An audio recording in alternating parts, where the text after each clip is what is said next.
Hello everyone, my name is Vikas Mishra and I'm a third year PhD student at INRI Alil. Today I'll be presenting my paper titled Déjà Vu, Abusing Browser Cache Headers to Identify and Track Online Users. This paper was done in collaboration with my colleagues Pierre, Walter and Roma.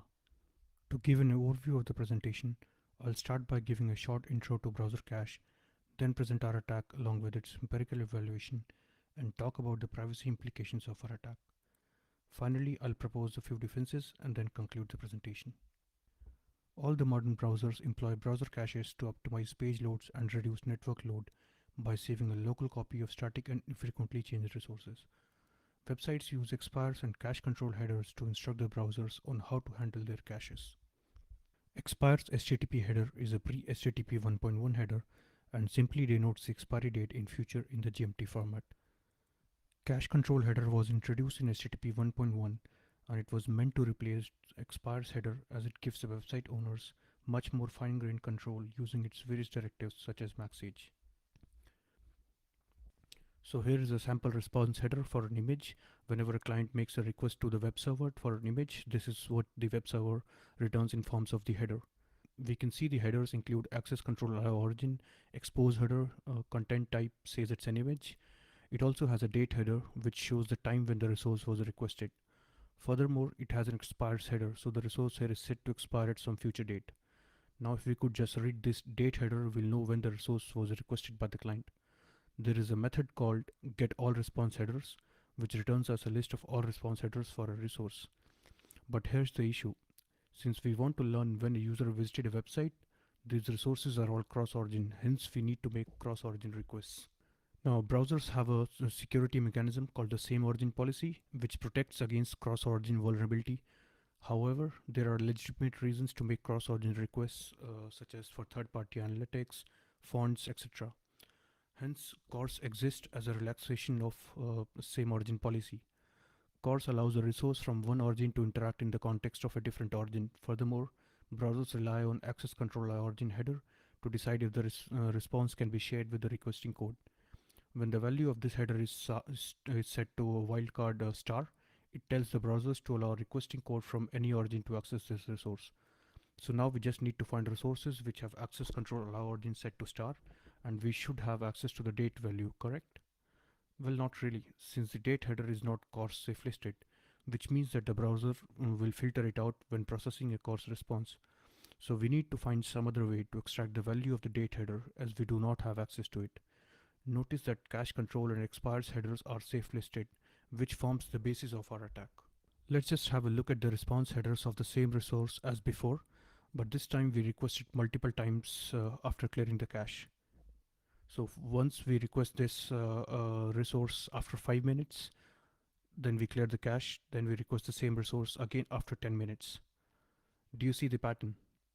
The date and expires headers always have a difference of 24 hours in this case. So if we know the value of the expires header, we can simply subtract 24 hours from it and get the value of the date header, right? That's the attack in a nutshell. We find resources which show this pattern where cache and the date headers are consistent with respect to time. So this picture gives a very simple overview of how our attack looks like. A victim is led to a controlled web page, that is step 1, that will make requests to make to one or more online resources in step 2. These resources are hosted either on the attacker's domain or an external one.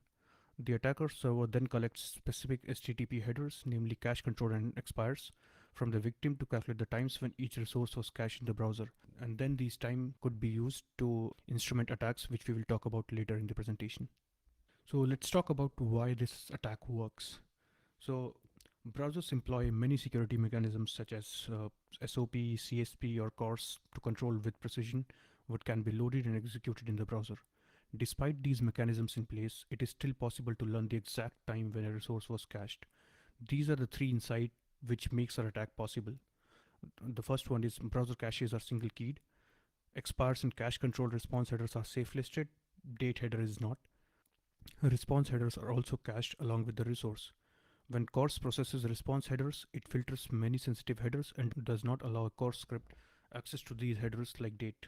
Let's talk about date value extraction now. So servers use one of the two following behaviors to manage the freshness of the resources. They either use fixed expiry date or fixed expiry duration. Let's talk about fixed expiry date.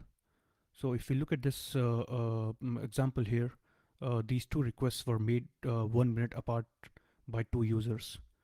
We can see from the example the difference of 60 seconds between the two requests is directly reflected in the max's directive for user 2. Assuming that users do not all visit the website at the exact same second, it is possible to rely on maxes to differentiate users. Once the attacker knows about the fixed expiry date of a particular resource, they can calculate the time when a resource was cached by using this equation. So in this case, all the resources expire at the exact same date for all users, and the cache control max age header is dynamically calculated. So once we know the fixed expiry date, we can subtract the cache control max age to get the date. The other technique which the websites use is called fixed expiry duration. In this technique, the resources expire in a fixed amount of seconds for every user. Expires headers is unique for each request. So in this example, both users have the exact same max age header and they each have a unique expires header. So for tracking purposes, getting the unique expires headers may be sufficient, but if the attacker wants to know when the resource was put in the cache to build a behavioral profile of the user, she can use the following formula. So now we know how to extract the date from a resource. But before conducting the attack, it is necessary to identify online resources that can be fetched or probed from any domain and either have a fixed expiry date or a fixed expiry duration. Thus, we need to identify the resources which follow some rules, and we call that vulnerable resource identification.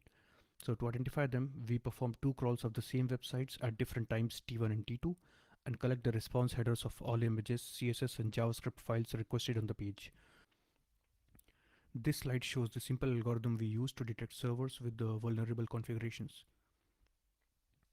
It should be noted that in order to conduct this attack over a long period of time, an attacker must perform regular crawls to maintain a list of vulnerable resources. In the paper, we also present an empirical evaluation of our attack, and we performed a crawl of top 100,000 websites from Tranco list. Not only did we visit the homepage of these websites, but also 5 subpages, and we instrumented this crawl using headless Chrome instrumented with Puppeteer. We were able to crawl about 393,000 web pages on 78,000 websites on 2nd of June 2020, and about 391,000 web pages on 78,623 websites on the 3rd June 2020. So both these crawls were made 24 hours apart from each other. So we, after these crawls, we were able to collect about 12.6 million resources from the crawl on 2nd June, and about 12.5 million resources on the from a crawl on 3rd of June 2020.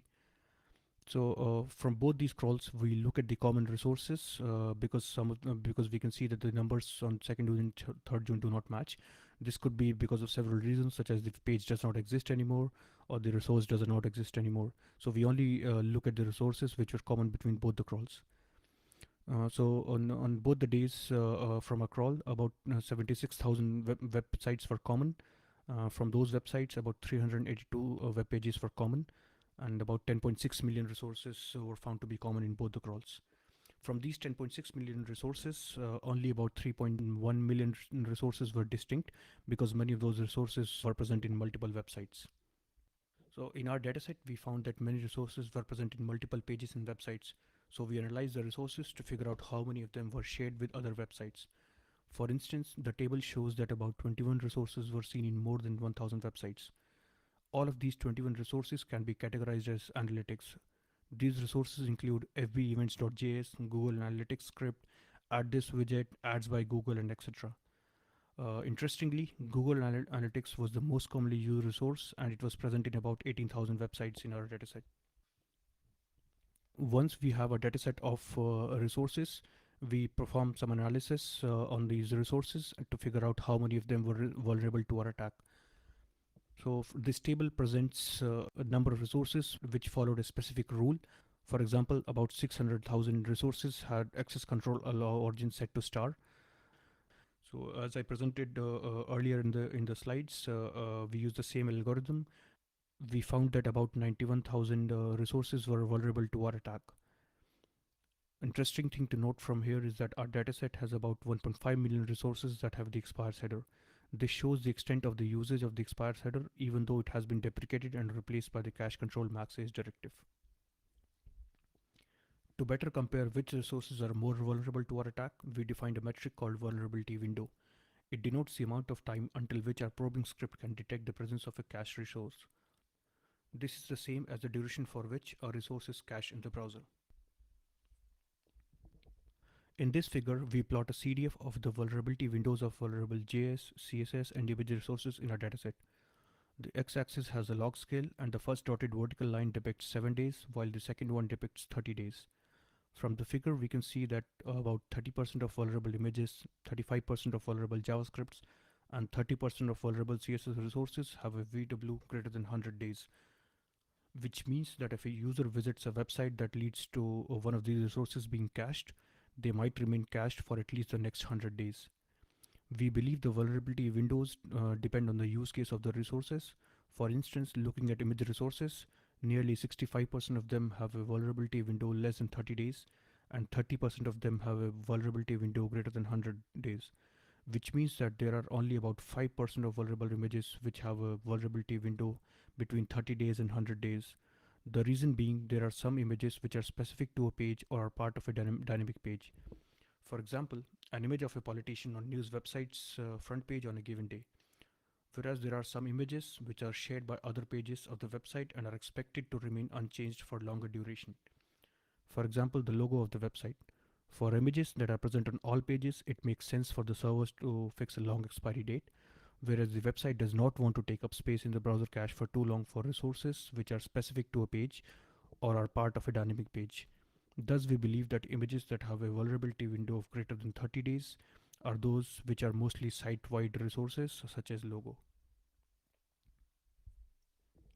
We also did a performance evaluation of the attack across multiple environments and present the results in this table. Apart from WebKit-based browsers where our attack does not succeed because it already has cache isolation by default, the attack succeeds in all other major browsers on mobile and desktop, such as Chrome, Firefox, Brave, and even Tor browser. In a sense, an attacker could feasibly check thousands of resources in under 30 seconds without having any noticeable impact on the device or the web page performance. Another important point to note here is that our probing script can be instrumented with either head or get queries to test whether a resource is in cache or not, and head queries are much faster than get queries and are significantly less impacted by the network speed. We also look at the privacy implications of our attack by giving two examples of how our attack could be used.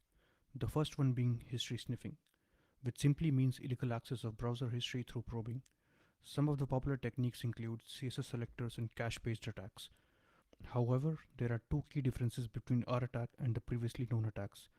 Unlike our attack, which does not rely on any timing measurement, all of the previous cache-based history sniffing attacks can be classified as timing attacks, where the attacks rely on the difference in the time it takes to download the resource from the servers directly or using a cached copy. This makes our attack immune to various defenses in modern browsers such as lower resolution and jitters in browser timers. The second difference being that our method succeeds in extracting the exact time when a resource was cached, unlike other history sniffing attacks which can only learn if a resource is cached or not.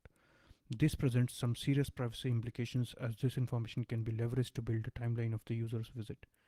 We can learn if a visit to a particular domain was just a one-off or if it is repeated and part of the user daily routine, showing a keen interest to the topics discussed on the website pages. This information can also be abused to better target the user and understand her preferred time for reading news, watching videos, or shopping.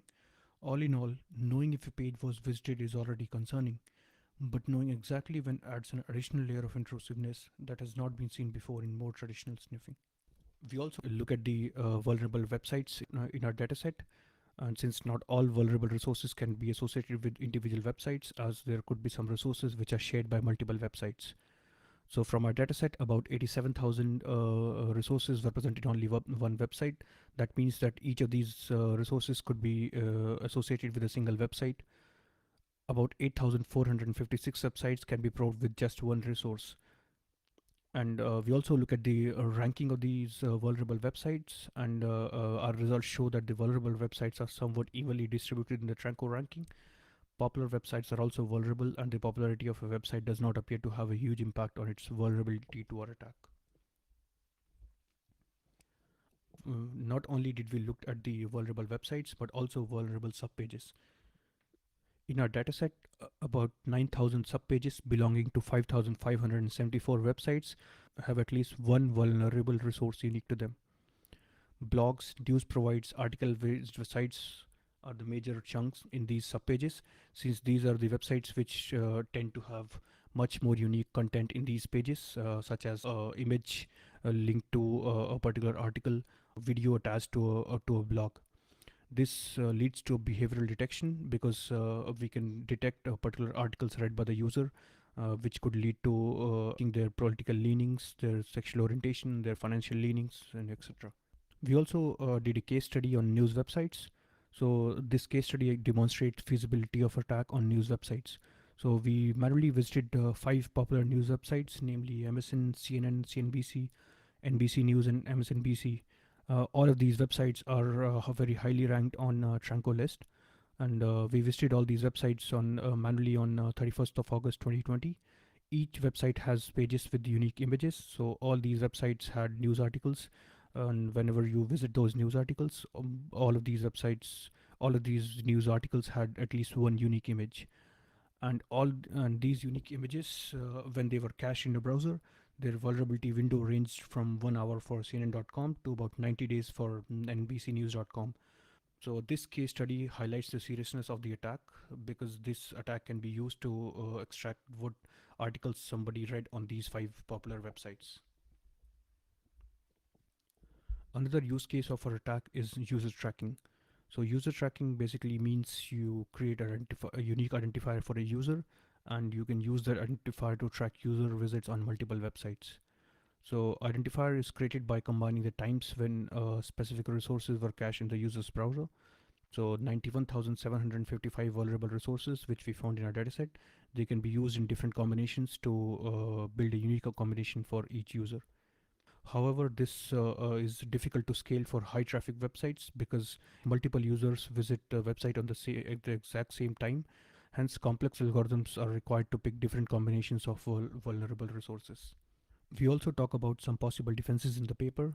The first one being cache isolation and double keyed caches. So this is the simplest defense, and it has already been implemented in browsers such as Safari.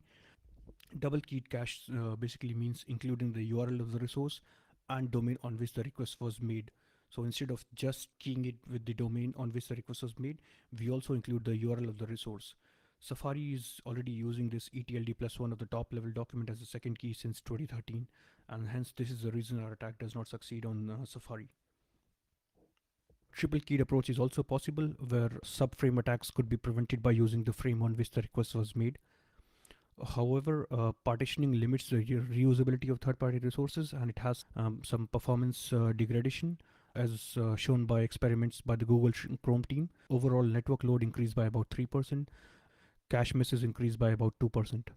Finally, to conclude, in this paper we presented a novel cache attack which is not based on timing measurements and showed that caching headers can be used to sniff browsing history. All major browsers except Safari were found to be vulnerable, and about 12,000 websites from Tranco 100K websites are susceptible to our attack. In the end, we believe that our attack has serious privacy implications, and major browser vendors need to roll out defense against this attack as soon as possible. Thank you, and I'm now open to your questions.